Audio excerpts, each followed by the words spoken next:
Ya no eres pan y vino, ahora que eres cuerpo y sangre, vives en mí. Y de rodillas yo caigo a contemplar tu bondad. ¿Cómo no te voy a adorar? Saludos amigos. Una vez más nos encontramos para estas reflexiones pastorales, a la vez que seguimos insistiendo para que nos ayuden suscribiéndose, compartiendo estas con otras personas para que llegue a más esta reflexión, esta escucha atenta e interiorizada de la palabra del Señor. Seguimos meditando en estos domingos, del domingo 18 del tiempo ordinario hacia el domingo 21. Estamos meditando sobre Jesús, pan de vida. La lectura fundamental del capítulo 6 del Evangelio de Juan. Un discurso de notable relevancia en la tradición cristiana. Juan, en su Evangelio, sustituye con él la institución de la Eucaristía durante la última cena relatada por los sinópticos. Este largo discurso quiere movernos a lo fundamental de la vida cristiana, el encuentro personal y la identificación con Jesús, algo que solo es posible cuando comemos su carne y bebemos su sangre.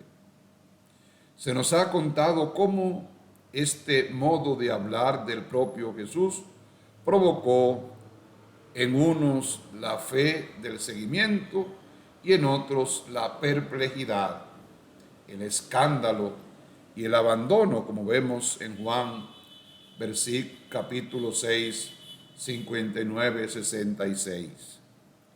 Aún hoy, fuera de las comunidades cristianas, las palabras eucarísticas de Jesús y de la Iglesia suscitan incredulidad e indiferencia.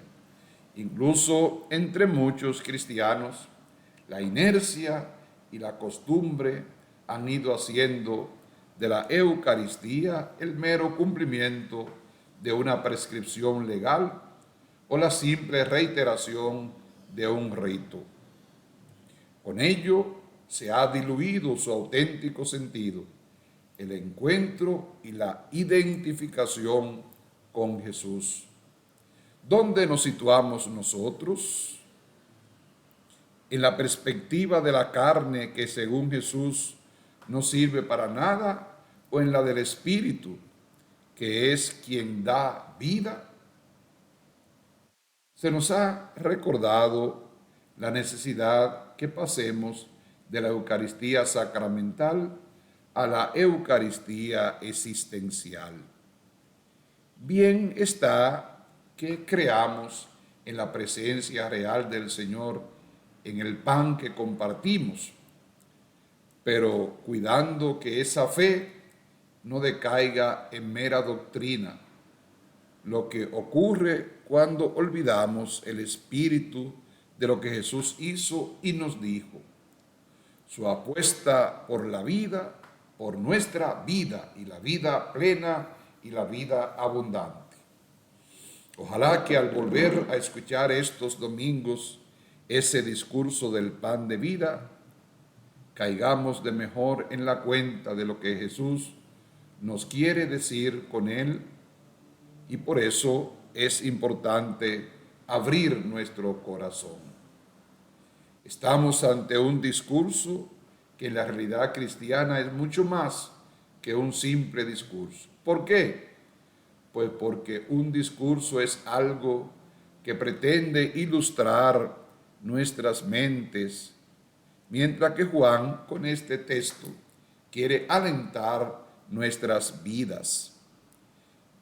En él, Jesús se autoproclama sustentador de la vida de sus seguidores, dándole no solo razones y fuerzas para vivir, sino dándosenos Él mismo como alimento que nos mantiene vivos y en la senda de la vida, la presente y la eterna. Él es el pan vivo que ha bajado del cielo. El que come de este pan vivirá para siempre. Y el pan que yo daré es mi carne para la vida del mundo. Comer el cuerpo y beber la sangre de Jesús no es una metáfora, ni solo un rito religioso cristiano por excelencia, sino lo que sostiene y da un sentido nuevo a nuestras vidas en la tradición católica. Es tan fuerte la fe en la presencia real de Jesús en el pan y el vino, que compartidos, que hemos rebuscado en los lenguajes culturales, categorías, con la que hacemos más comprensible, transustanciación o maneras menos completas, aunque no es de todo errónea y desacertada, con todo aún aceptando la presencia real del Señor en la Eucaristía. No se trata tanto de comprender lo que pasa en ese pan y en ese vino cuando son consagrados, repitiendo las palabras de Jesús, porque no es un problema para la física, la química o la metafísica sustancialistas, cuanto lo que pasa en nosotros después de compartir el pan consagrado, si de veras nos consagra a una vida nueva y mejor, la que procede del Espíritu y no solo de nuestra biología. Es Cristo quien vive en mí, dirá Pablo en la carta a los Gálatas, capítulo 2, versículo 20. Comer del cuerpo y beber de la sangre de Jesús. En esas palabras, Jesús expresa que quiere identificarnos con su persona entera, incorporarse a nuestra existencia, o dicho de otro modo, que nosotros nos incorporemos a la suya. Esto significa quedarse con nosotros en la Eucaristía, que algo cambie en nosotros cuando la celebramos. Como dice San Pablo escribiendo a los Gálatas, es Cristo quien vive en mí. En otras palabras, sin dejar de ser yo mismo, intento orientar y alentar mi vida con las palabras de Jesús, con su espíritu y sus valores, con sus creencias y aspiraciones. Solo como cristiano, si compartimos con él su experiencia de la vida, es por una parte experiencia de Dios como Padre amoroso, providente y fiel, un Dios entrañable, a quien Jesús llamaba papito, papá, un Dios que nos ha creado y ha creído en nosotros los humanos. Abandonados a nuestra suerte y a nuestra propia fuerza, no hemos erigidos en dioses. Una aventura en que no nos ha ido del todo bien. El Padre, a través de Jesús, nos ha rescatado de nuestros abismos y nos ha incorporado a su reino. Un reino de paz interior, de confianza, de seguridad radical. No temas, pequeño rebaño, nos decía Jesús, porque a vuestro Padre les ha parecido bien daros a vosotros el reino. Eso lo podemos leer en el texto del Evangelio de Lucas, capítulo 12, versículo 32. Por otra parte, su experiencia de la fraternidad a lo largo de la historia hemos comprobado frecuentemente en medio de mucho dolor, como el hecho de considerarnos superiores unos a otros, personas y pueblos, genera desdichas. Jesús ve las cosas de otra manera. Vosotros sois todos hermanos. Mateo 23, capítulo 8.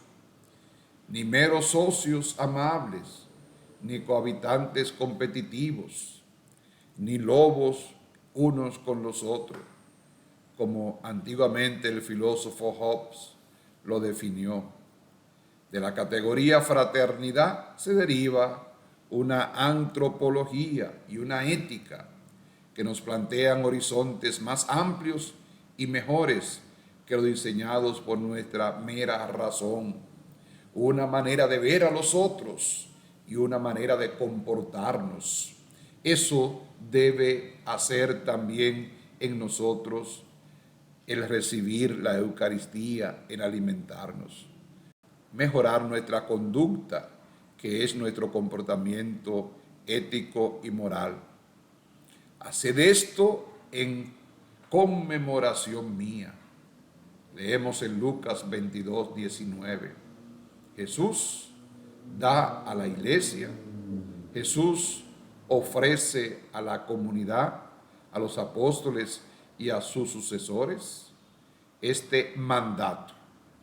No es simplemente un deseo, es un mandato para perpetuar. Por eso la Eucaristía es el culmen y el centro de la vida cristiana. No hay vida cristiana sin Eucaristía, pero tampoco hay Eucaristía sin vida cristiana. La Eucaristía mantiene viva en nosotros la memoria de esta experiencia de Jesús. Él tomó el pan y la copa, los bendijo dando gracias al Padre por todo lo que le había permitido vivir y los repartió diciendo: haced esto en recuerdo mío. Me ha gustado una versión contemporánea de la Biblia, la Nueva Tradición Viviente, que lo traduce así: hagan esto para que se acuerden de mí. Pero no es simplemente un recuerdo, una reactualización. ¿De qué nos acordamos cuando celebramos la Eucaristía? Ciertamente de este gesto del Señor en la cena, pero también de su vida entera y de su misterio pascual, de sus palabras anunciando el reino, de sus gestos comprometidos con todos, pero particularmente con los últimos, los pobres, enfermos, pecadores, mujeres y niños, por cuya dignidad apostó con sus palabras eucarísticas. Jesús nos encarga hacer, no solo pensar o sentir.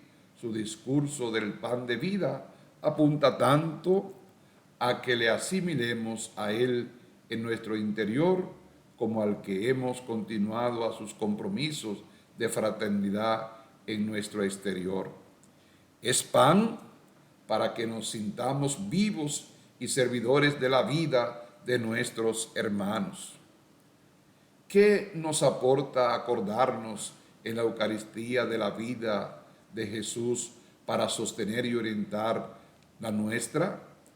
¿Qué nos enseñan para la vida cotidiana los gestos de sentarnos como iguales en una misma mesa, recibir y compartir el pan de la Eucaristía y escuchar la palabra de Dios, no solo las nuestras? Son preguntas que debemos nosotros interiorizar para que podamos crecer en la presencia de Dios, para que podamos irnos transformando en Él de acuerdo a la recepción sacramental eucarística.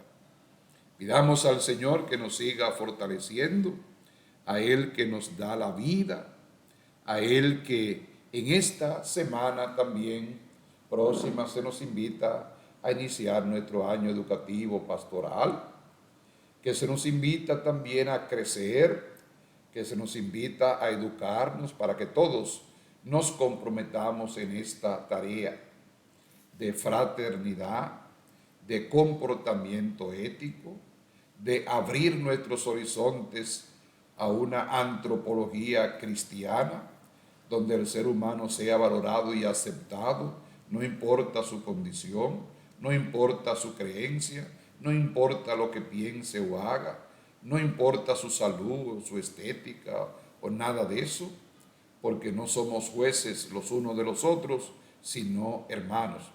Y la Eucaristía fortalece fuertemente estos aspectos. Que el Señor Jesús, Eucaristía, nos ayude y nos mantenga entusiasmados y unidos a Él ahora y por siempre. Feliz domingo para todos. Señor Jesús, mi Salvador, amor eterno, amor divino, ya no falta nada, lo tengo todo, te tengo a ti.